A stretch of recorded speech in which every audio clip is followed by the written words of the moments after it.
Hey everybody, it's Mike here from the WeWrench shop. Welcome to episode 6, where we get further into the disassembly and preparation for removing this fabulous powertrain out of the car.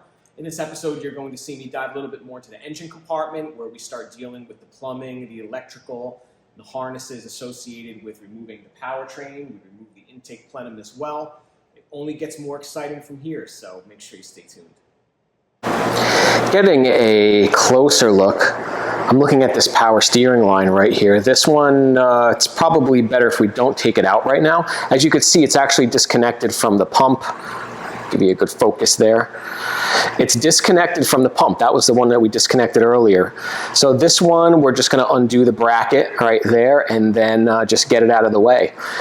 After that, we have to undo the self-leveling suspension pressure line, which is this hydraulic hose right here. We're going to undo that because that connects from the power steering pump to the chassis. So it's basically just a continuous process of this going all the way through the car. Here are the fuel lines. Those need to be disconnected as well. I think I'm going to pull this plenum off. The reason being that I don't like the clearance between the brake booster and the plenum. If this is going to come straight out of the bottom, that's just a little too close for me. So we're going to tackle the plenum next. Let's just blast this clean so we can get a better grip on it. I want to get this out of the way.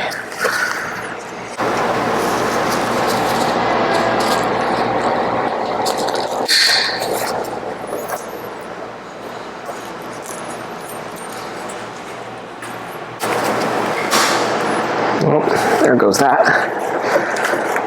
It's all right. We're changing it. 10 millimeter.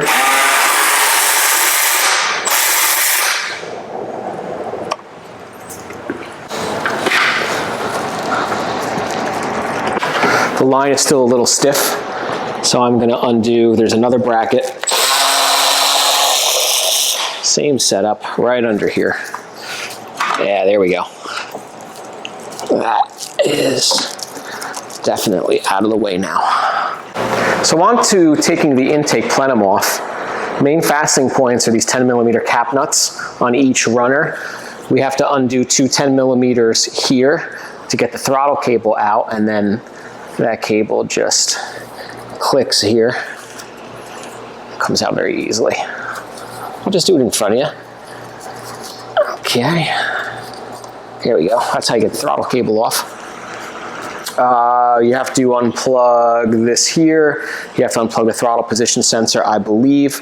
And then there's some stuff we have to do underneath. There's a couple of nuts that hold it up under here. And that's about it.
Now at this point, we want to get underneath the plenum.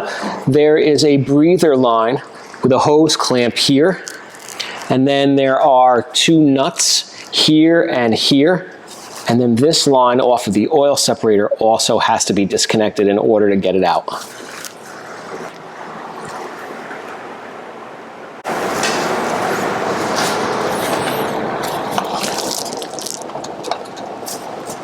Okay, with that clamp off, There's a lot of sludge down here.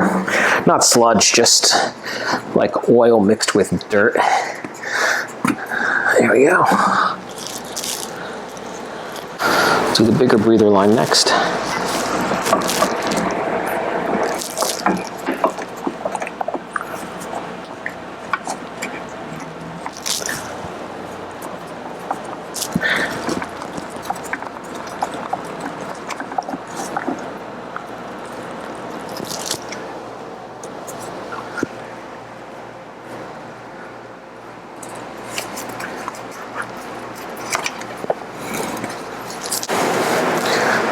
Quarter-inch swivel head ratchet with a 13mm. Go right up under there. And there's two of them. One on each side of the oil separator.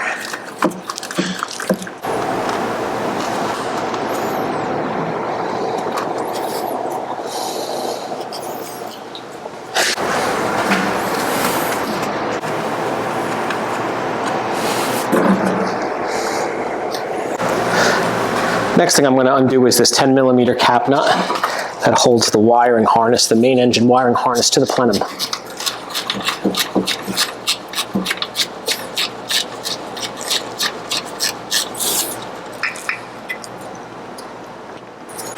Next thing we have to do is we have to pull this plug off of this solenoid here to get the plenum free. Of course, we want to be careful.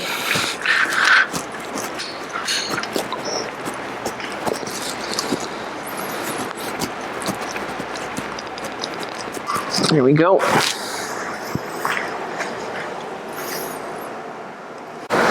The next thing you have to do is you have to undo this connection to the valve cover to the breather line.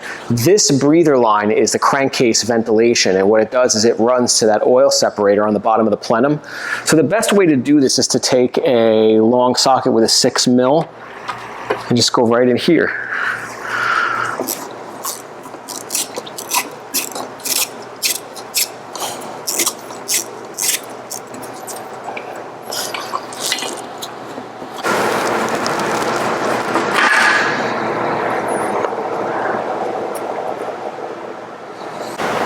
And with all that done, let's see.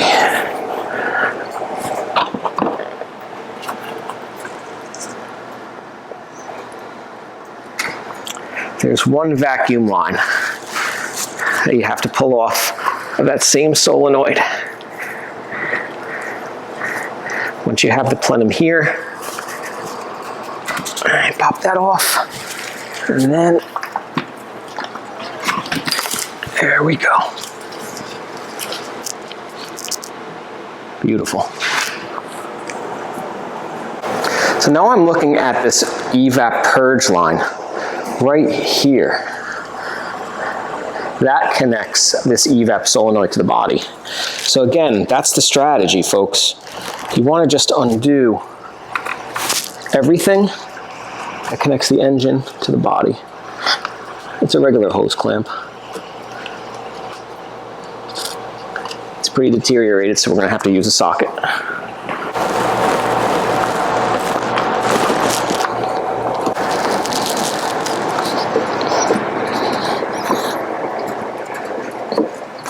There we go.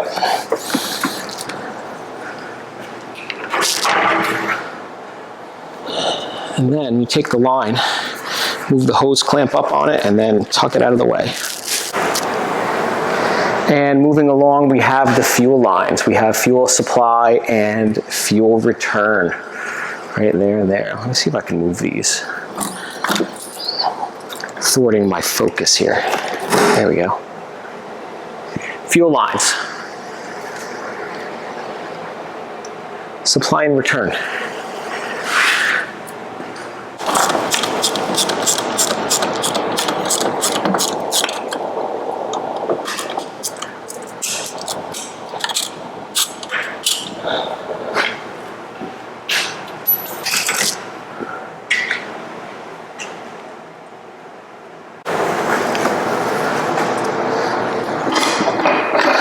By the way, this diaphragm here, that is not the fuel pressure regulator. The fuel pressure regulator is up on the rail. What that is the fuel damper.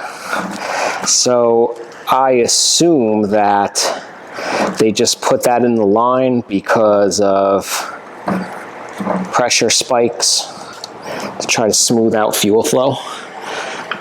One thing that you should know, I mean, if you see something installed on a car and it's not really documented anywhere, you better bet it's there for a reason. So I trust the Bavarians. They're pretty thorough. I don't think that they would put something on there if there was no purpose.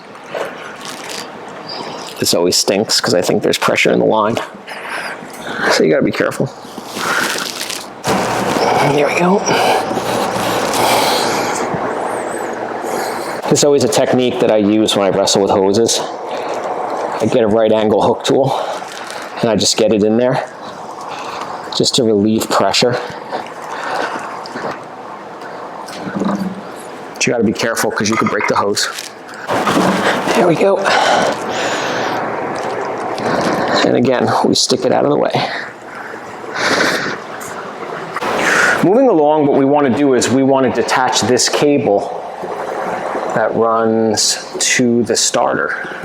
Again, looking at everything that connects this to the body of the chassis. And it connects up at this junction block here. That's a 13 millimeter. And make sure you disconnect the battery, folks, because while you're touching this, this is B+. Everything that touches this will be energized.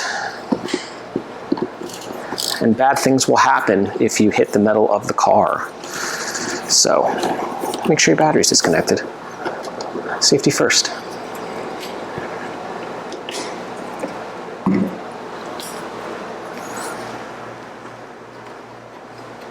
Put that nut back on there so I don't lose it. And then tuck the cable out of the way.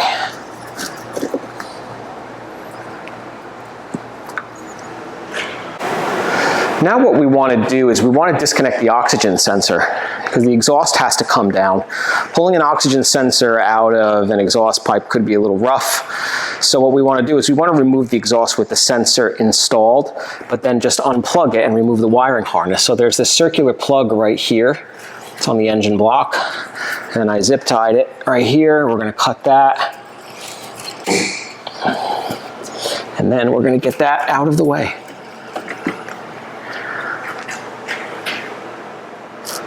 The next thing that I see connecting the engine to the body are some heater hoses. So we have this one here, goes to the firewall, and this one runs under the plenum, and it ends right here, right under the intake manifold. So I'm going to do that.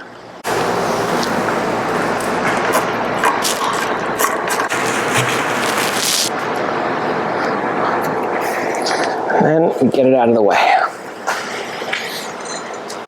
Next thing is this breather hose.